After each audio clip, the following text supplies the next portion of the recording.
যে বিভীষিকাময় সময়ে প্রত্যেক নবী বলেছেন আমি পারবো না, প্রত্যেক নবী বলেছেন নফসি নফসি, আমার কি হবে আমি জানি না, আল্লাহ আমারে বাঁচাও।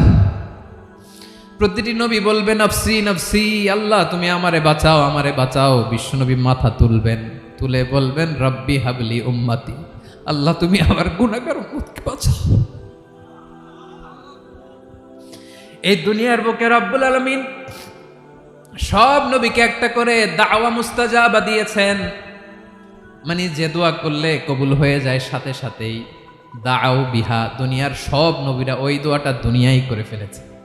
ওয়া ইন্নী আখতাবিউ দাওয়াতি শাফাআতান লি উম্মতি ইয়াউমাল কিয়ামাহ, আমার ওই স্পেশাল দোয়াটা আমি দুনিয়ার বুকে কঠিন বিপদে পড়েও কোনোদিন করি নাই। আমি আমার স্পেশাল দোয়াটা কিয়ামতের দিন আমার গুনাহগার উম্মতকে সুপারিশের জন্য রেখে দিয়েছি।